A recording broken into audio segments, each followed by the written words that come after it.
The infrastructure bill, first and Yeah. foremost. Let's talk about that.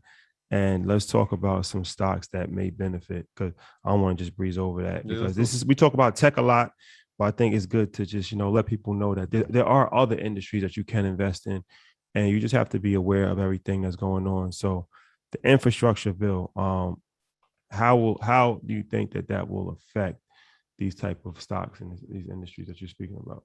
I mean, it's needed because we're behind. For those of you that travel overseas, please put it in the chat. Our airports are not as attractive as they should be. They're behind probably 20 or 30 years in comparison to other countries. Roads not as good. Caterpillar could do pretty well as a result. That would be one of the main ones that I look at.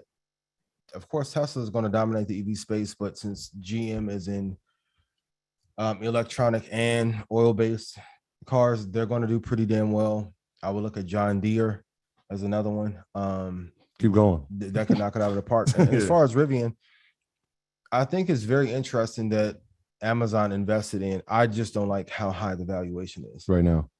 So to have less than actual 200 sales completed, at the time, and have that kind of valuation, but they're not. It's not like it's a fraud case with Nikola when you're rolling the truck down. Right. There is some upside movement. People have actually tested the truck, said it works well. The engineering is great. And with IPOs, if you are able to hold and stay within them for 5 or 6 years, you'll be fine. If you truly believe in them, if they have good fundamentals, I don't think Amazon would have invested in them if there wasn't a good promise. But I'm excited to see in this EV space how well they do over the next couple of years, because if so, the government is going to pour a lot more money into them. Because before the election, we were saying Biden, if he wins, he's going to put a lot of money and convert over a lot of the cars to EV. Yeah, Rivian may become one of the dominant players there, opposed to, and some of the GM products may fall back as a result. Yeah, and so the interesting thing is, like, the companies you just named are all inside of XLI. Yeah, right. And so it's kind of spread out, because I'm looking at it here on ETFDB. You have Honeywell, you have Raytheon, you have Boeing, you have General Electric, you have Caterpillar, which we spoke about, 3M, John Deere, Lockheed Martin. The list goes on, and it's kind of evenly distributed. It's not like in XLK and XLY where we saw the two dominant companies that were inside of it, and the rest were kind of like low percentages. This one's kind of evenly spread out. And so again, if you don't want to invest individually, ETFs are always a good thing. Yeah, man. So it's interesting going forward, like, because when we think about Rivian, we have to remember our discipline, right? Like when we talk about investing, we always say something IPOs, let's give it 6 months. Give it at least 6 months. Let's give it 6 months. Yeah. And I feel like people forget that discipline right away. And it's like, wait, it went up 30%. Oh, it went up 80%. Rivian has run up 93% from its initial price of $74. Yeah. And so I don't want people to forget that discipline. I don't want you to forget those codes that we lived by, right? Like 6 months. We saw it with a firm. We said a firm ran up. Let's give it 6 months. It hit a low. A firm after 6 months, it's going to its all-time high. Yeah. We have to have the same discipline, of course, all our assets, all our investments. Please don't do that, right? Just remember, please.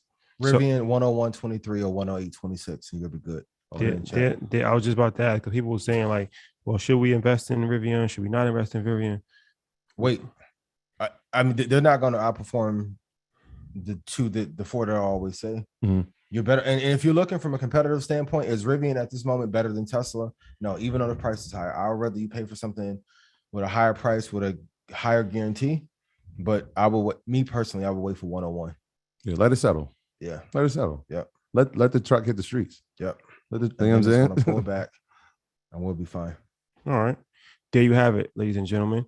All right, let's talk about top performing stocks in Nasdaq.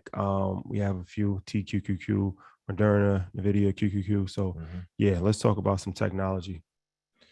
If you guys, and I know it feels like there are other sectors that we should be investing in, but I'm like, if you want the most gain, everything is driven by tech.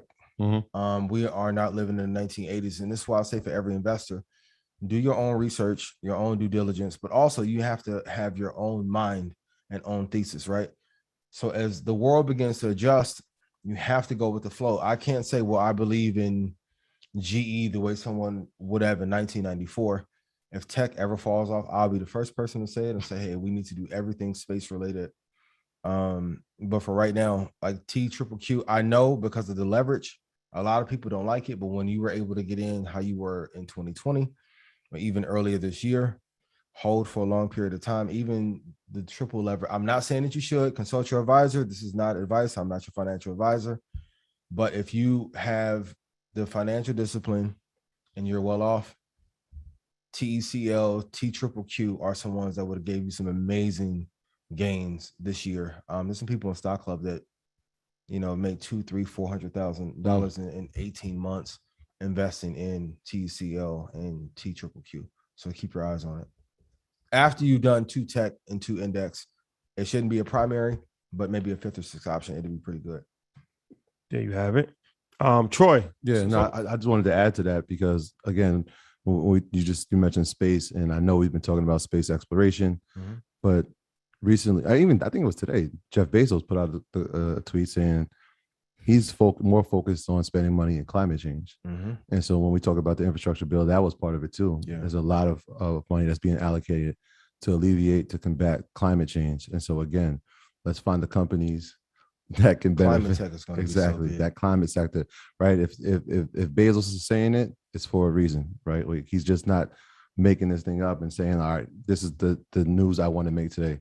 He's obviously well versed in it, and he's obviously knows the companies, or if not, trying to create a company in that space. And so be very aware of that. And guaranteed he's putting Leo on a flight. So that boy gonna be on a rocket. I told tomorrow. You the way she looked at him, I don't know.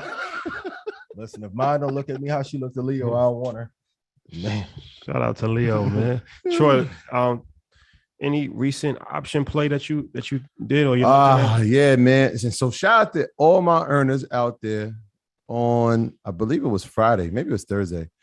My beloved Disney, right? We said the number was 160 and Disney hit 160, 159. Actually got down to 158. And I said, perfect. You didn't have to text me. You already know. I said, once it hits that number, I'm going in. And that's exactly what I did. I called you. Did I call you, Shaq? I did definitely called you to let you know, like, yo, hit our number. And again, shout out to all my earners who jumped into my DMs like, Troy, hit the number. And so when I hit the number, crazy, exactly what I said I would do. I put my money in. I actually sent some returns, like I screenshotted some of the returns to some of the earners that were in my DM. But Disney pulled back. Why? The Disney Plus subscription numbers were low, right? They had 2 million subscribers, but perspective is key. Over the past 2 years, right? They had their 2-year, they call it Disney Day, where they let people pay $4 for the entire month. They've had 120 million subscribers. 120 million. Like, we can't overlook that. Like, if you compare that to what Netflix, what the time that it took them to hit 120 million, it's not even close. So they did that in 2 years. Now, why did the subscription slow down? There could be a number of reasons, right? The pandemic has slowed down. People are going back outside. People are not at home as much. But that also means that those production slowdowns that slaughtered their movie business are now going to pick up.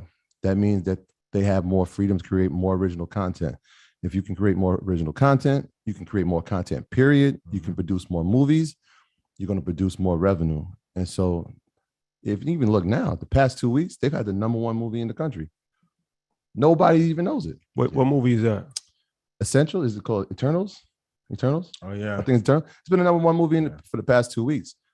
Disney movie.